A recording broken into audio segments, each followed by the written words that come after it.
चलिए, अदालत के हवाले से बात हो रही है तो अदालत का एक और फैसला आपके सामने रखते हैं, जहां पर जम्मू कश्मीर का एक मामला अदालत उज़्मा तक पहुंचा था, सुप्रीम कोर्ट के अंदर पहुंचा था, लेकिन जो हाई कोर्ट ने फैसला सुनाया था उसको मुस्तरद करते हुए एक तरफ रखते हुए सुप्रीम कोर्ट की तरफ से कुछ अपनी डायरेक्शंस जो है वो दी गई।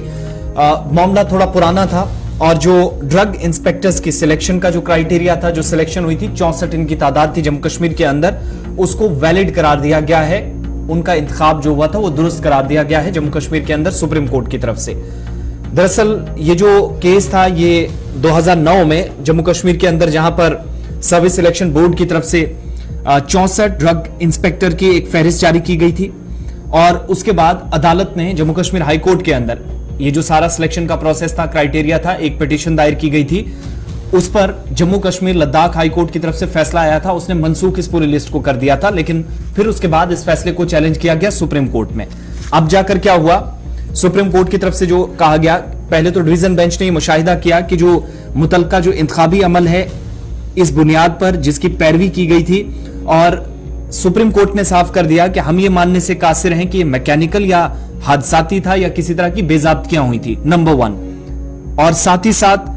संगीन या मनमानी तरीके से यहां पर ये जो सारा सिलेक्शन प्रोसेस चला था, ये कहा गया था पहली जजमेंट में, उसको मानने से इनकार कर दिया सुप्रीम कोर्ट ने।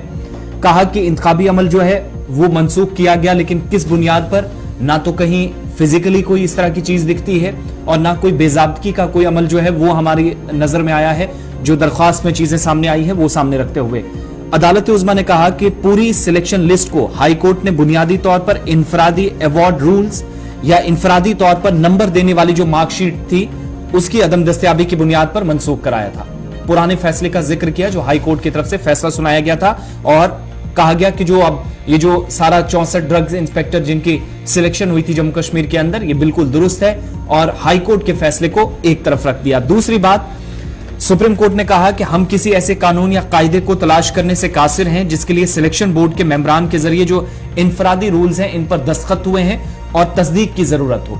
यानी वो भी ये बताएं कि 64 लोगों की सिलेक्शन कैसे हुई है, क्या कहीं पर कोई बेजाब्तगी थी, कोई गड़बड़ी थी और जो रूल्स थे उनकी कोई खिलाफवर्जी हुई थी या नहीं। ये बात सुप्रीम कोर्ट के सामने पहुंची तो सुप्रीम कोर्ट ने इनकार कर दिया कि हमें कोई इस तरह की चीज नहीं मिली जो हाई कोर्ट ने इस फैसले में कहा था। और तीसरी बड़ी बात, हम हाई कोर्ट के उस फैसले को बरकरार नहीं रख सकते सुप्रीम कोर्ट के मुताबिक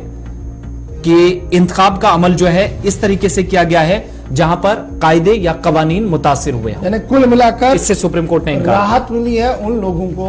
जिनको जम्मू कश्मीर लद्दाख हाई कोर्ट से स्टे हुआ था। अब सुप्रीम कोर्ट ने कहा कि वो जनाब कैरी ऑन करेंगे, फॉरवर्ड होगा काम और फिर आगे देखा जाएगा। तो कहीं ना कहीं राहत मिली है जी इन सभी लोगों को जो कोर्ट के अंदर चले गए थे।